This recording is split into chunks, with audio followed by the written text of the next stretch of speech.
show for another episode of our Raw Reaction series, the show in which we react to the latest Arsenal news, matches, everything. I'm not going to do too much of an intro because today has been insane. This is usually what happens, to be fair, towards the end of the window. We get deals happening and not happening, and we don't really realise the intricacies and the truths and the lies and what is real and what isn't. And we've certainly had our fair share of that today. Obviously, I did a show earlier on today, which is basically focused around Arsenal's departures, which you can still go check out on Koscielny, Jenkinson and Nketiah. So please do go check that out. But we're here to discuss what is just the weirdest situation for Arsenal. We're seeing deals confirmed and then denied immediately. I'm with you guys in the chat. Thank you ever so much for joining me. We got Hussein Lufty says hi. Love your content. Thank you very much, mate. Emmanuel says he's very disappointed. Thank you for joining us in the chat. If you want to get involved with the chat, just go on the YouTube app or on your laptop, and you can get involved with the live chat. Good evening, Winston. Good to have you here.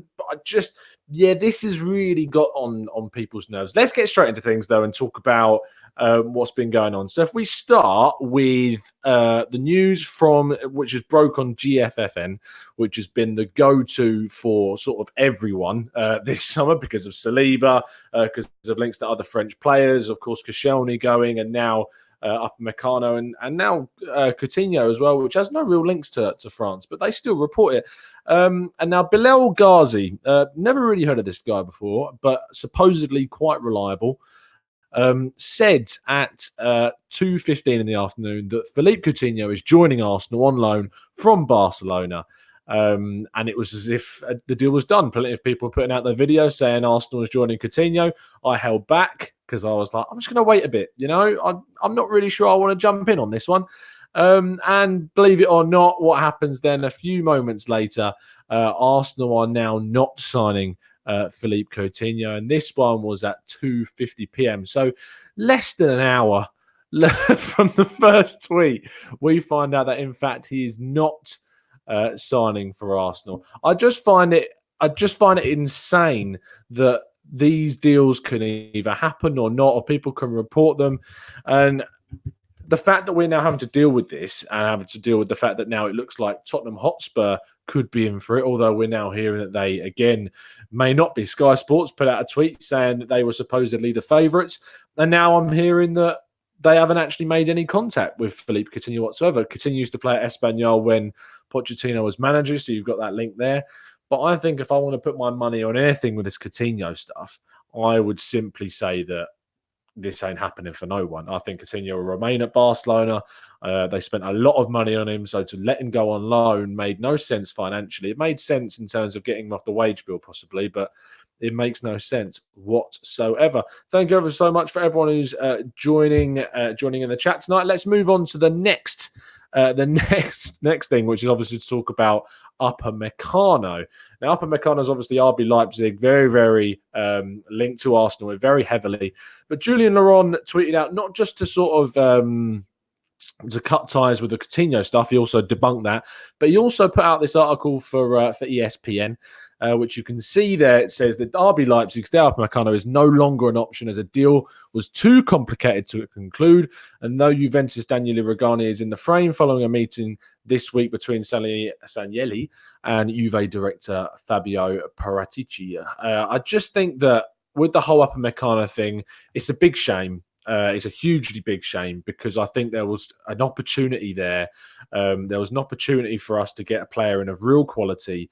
We could have pushed for it. We could have got this done. But as it goes with Arsenal, we've left it too late. We've left it too late in the summer. And it means that we're now not going to get this deal over the line. And it's a big shame because we're missing out on someone of real quality. A lot of people were doubting it. I had some good debates on Twitter with people about this. But now it seems that this deal is not going to be happening for Arsenal and they won't be signing Daniele Upamecano, which is absolutely huge. But this has then led us to what Josh Watson here is saying. He says, I think a Rugani deal of a 2-year loan with obligation to buy is madness. If he is a flop, then we are stuck with a player that we know we don't want. Well, let's talk about Rugani because then what happened after Julian Laurent turned around and said that we were therefore in for Rugani, there was a tweet which came out from Alfredo Padula. I hope I'm pronouncing that correctly, in Italian, which thankfully we can translate that thanks to Google, which said Arsenal meeting an agreement on engagement with Rugani. On the agenda in the meeting was to basically close a deal for them. The Bacaneri could also accept interest-bearing loans with a guaranteed redemption. That's an awful translation, but effectively it means that it's, as Josh Watson says there, an obligation to buy Rugani at the end of a possible loan deal.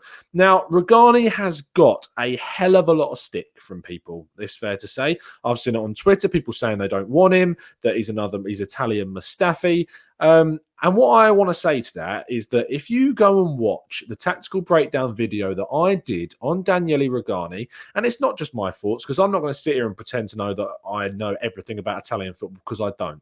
But what I do know is that if I need to get information on someone, I go out and I get you the best possible content possible. And so that's why I got Richard Hall. And I got a good friend, Sam, from Football Radar. And both of those guys sat on Tactical Breakdown and said to me that he is an extremely good player.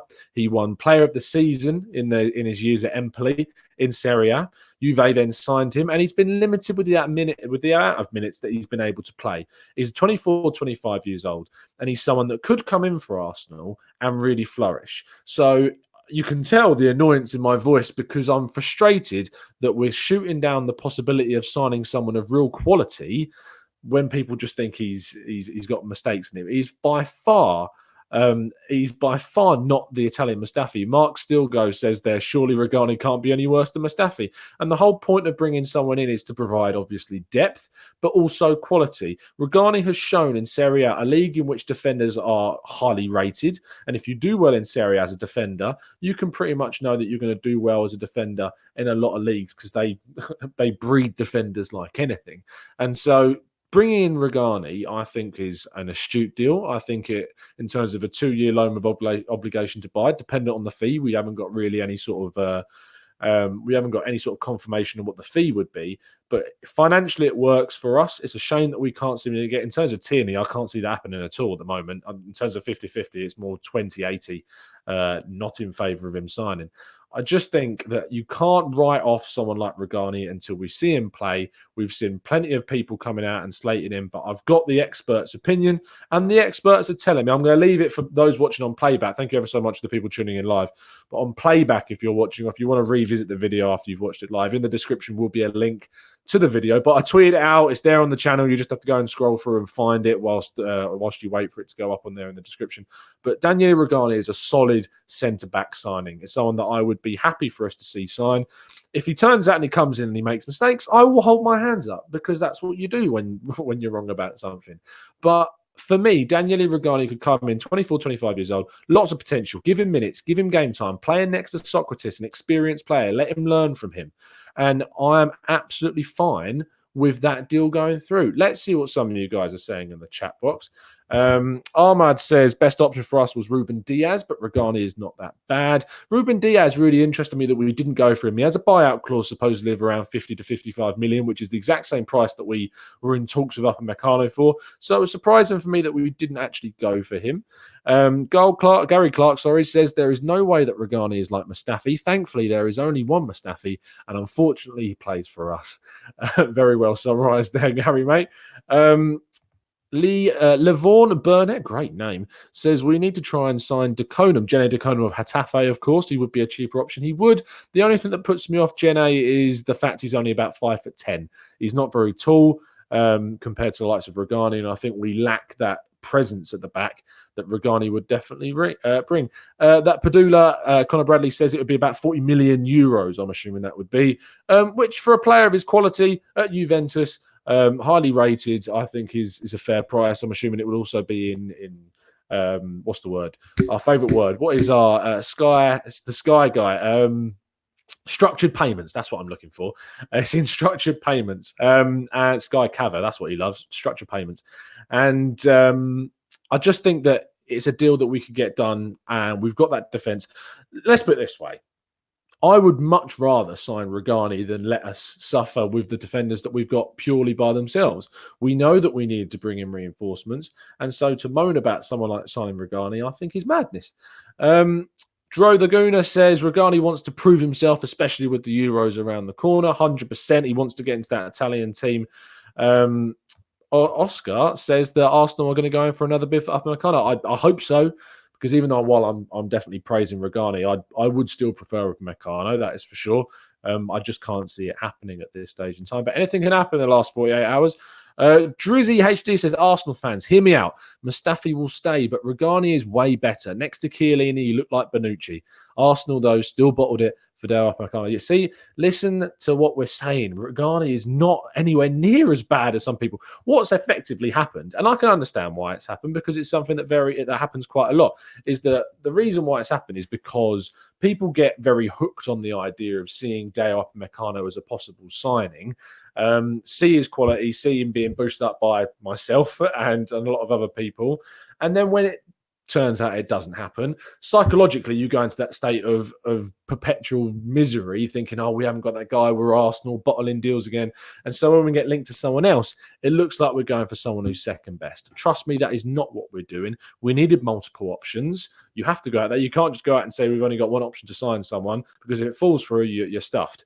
So you need to make sure that you've got other options available. And Rugani is a perfectly capable one. I'm gutted that we wouldn't get Upamecano. Maybe it's someone that we could explore in the future, possibly. But we needed to get someone in this summer. That was imperative.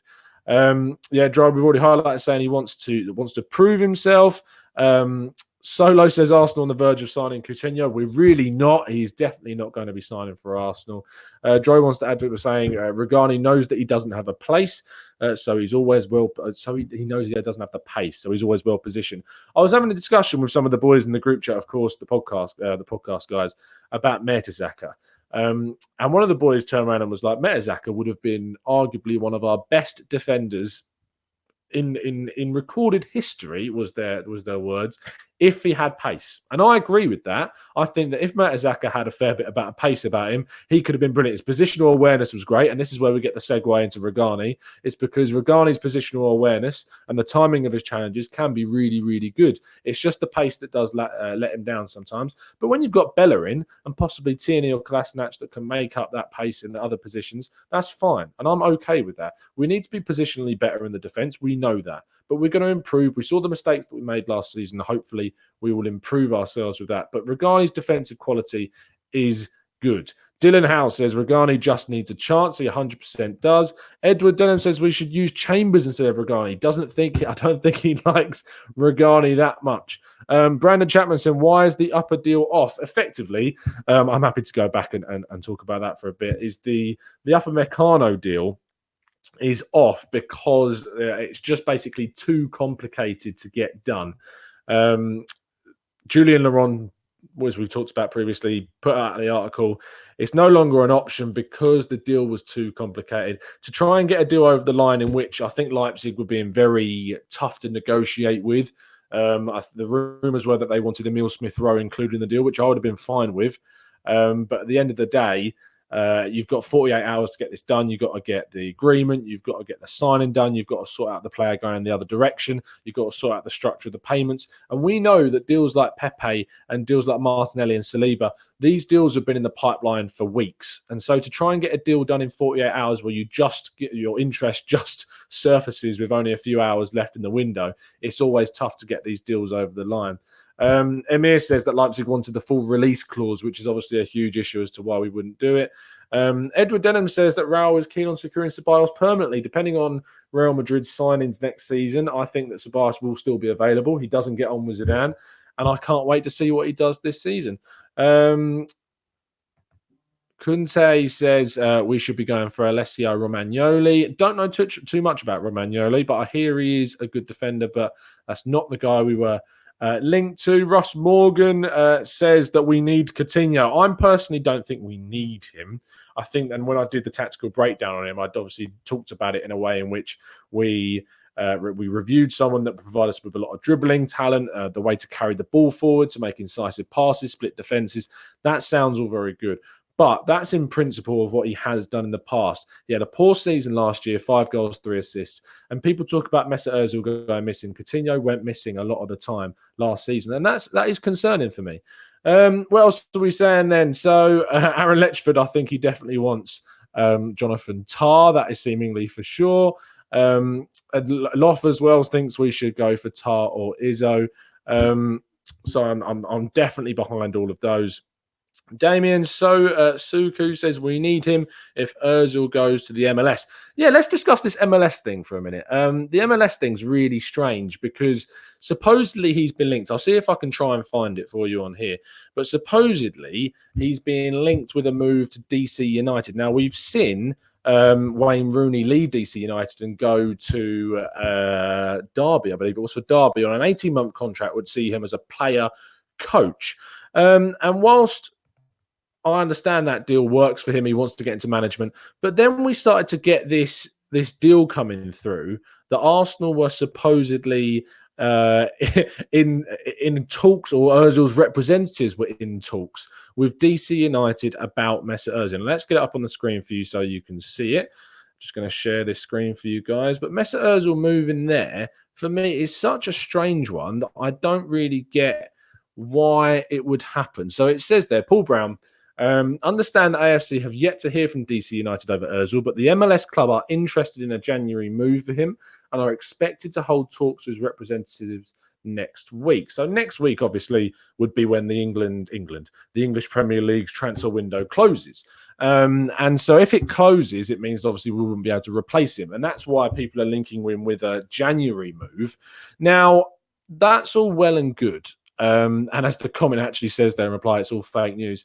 I believe that this has weight to it. I believe that there is talks between Ozil's representatives and with DC United, but I don't think it will be about a January move. We know that Mesut Ozil wants to remain at Arsenal for the remainder of his contract. That has been said over and over and over and over again. And effectively, I think this could be a deal which sees Mesut Ozil leave at the end of his contract. That's the way I see it. That's the way I think that this deal will go down if it does. I don't think we'll see Ozil move in January. I don't get why he would move in January after everything that's been said. Emery coming out and basically they've buried the hatchet. Emery's named him as one of his possible captains. And I think he's had a brilliant pre-season. And I'm looking forward to hopefully seeing that he can prove a lot of people wrong in at the start of the season. And I just think that in terms of him going to MLS now, it doesn't make sense of his career, only for money. I don't think he's interested in leaving at this stage. You have, obviously, no one can discount the fact that going through an episode like him and Kolasinac did by getting mugged in London would have a psychological impact. And there's no one that can turn around and say that they wouldn't be impacted psychologically by that. And maybe that means he now feels unsafe in London, which is no better to move to America. But I just don't think that he will move in January. I just can't see it happening. It's an interesting link, really come out of nowhere. It's these type of ones where you can see a little bit of truth behind them because they're so obscene and so out of the blue that why would someone come up with it? Liam Goff there says that the rumors are getting crazy. Media are trying to get as many clicks as possible. Don't believe anything or you have no one to blame for your disappointment other than yourself. Yeah, if you don't get back behind everything and stuff is going to happen, then you're never going to be disappointed. Amir says, Jesus Christ, the prices today. 70 million for a 20-year-old centre-back rejected. Yep. And our good friend Danny, the GFP, is in here, says Ozil was going to DC to live with Mike from the Gooners podcast. I don't think Mike would take him, to be honest. I think Mike would drive him absolutely mad. Would you swap a question, Mickey for Coutinho? Good question. Permanent deal, would I swap them? I'd say yes, because Coutinho's more natural on the left-hand side than Mkhitaryan is, and we need someone out there. That would be my reasoning behind that for that one, definitely. Carl Halberg says that we have been linked with Cahill, FFS. Rugani links should have us all buzzing. Exactly. That's a really good way of putting it, Carl. We've been linked with the likes of Gary Cahill. We were linked with so many players in the past that we really didn't need at this club. I remember we were linked to Scott Dan. Do you remember the uproar when we were linked to Johnny Evans? I actually would have taken Johnny Evans. But now we're being linked with Daniele Rugani, someone who, as I said, was in the Italian Serie A team of the season at Empoli, which earned him his move to Juventus. And now everyone's losing their minds about how poor this guy is. I don't get it. Jakob, I'm assuming it's Jakob because it was with a K. Jacob maybe says, Titi to Arsenal, possibly. Apparently they wanted to offload him, but I'm not sure if we'll see that happen now. Ben Parfit clicked me message, then off again. I'm heartbroken. I'm really sorry, Ben. There you go. It's on there. Robbie Wialton. I'm really sorry about that. Upamecano and Saliba, both French 20-year-olds beasts at the back for next season. It would be nice. It would be. It's a shame that we might not be getting Upamecano now, but that really would have been a fantastic duo to go together. Personal terms with the agent. Apparently, RB want 80 million euros. If it was me, I'd pay the money immediately. Again, I don't think it's going to happen. He says, go to GFFN now. Okay, I will go to GFFN now and see what they're saying. This is live breaking news, possibly. So let's see what actually happens. I'm going to GFFN. Let's see what they say. And it says, official Liga sign Nimes, Saint-Etienne sign Peruvian left back. Wow. I see. Arsenal have had a 60 million euro bid rejected. Let's get this on the screen so you guys can see it, so you can see what I'm seeing. Share the screen. Bear with me just a second. Here we go. So, Arsenal have 60 million euro bid rejected. Arsenal have had 2 offers turned down. At least one was close to 70 million euros. And that's according to L'Équipe. Now, L'Équipe are the same newspaper, if you remember, that said that we were definitely getting Coutinho. So take that with a grain of salt, of course. I just don't think that Arsenal would go in for that much, would they?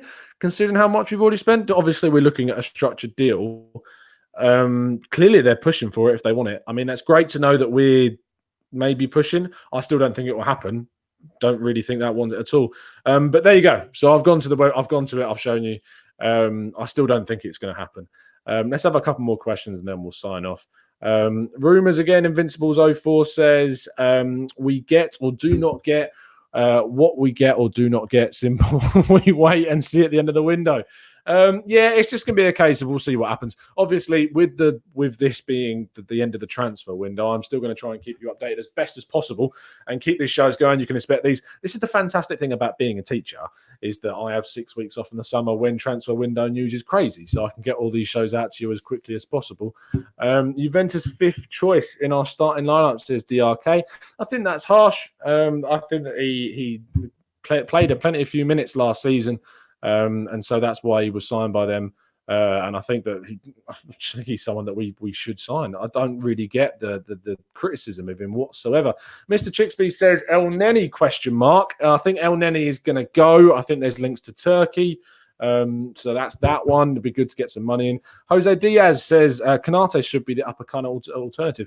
I just think they'd offer. I think they would say they want the same amount of money because they're very similar players. And I just think that he'd be going for the same amount. So it'd be the same situation. Emmanuel says that please God, he wants us to sign up Upamecano. Very keen on the Frenchman. And Daniel says that Raul was hire a hitman. Mafia if needs be to get this deal over the line. Amir says Jenko is moving to Nottingham Forest. We talked about it in the earlier show. Please do go check out our show from earlier on in the day. And Louis Kingsley says, how about the Lewis Dunk links? I haven't actually seen any links to Lewis Dunk yet. If we can get that over the line, I think he'd be a good player. We've needed Premier League experience. And so that's definitely something.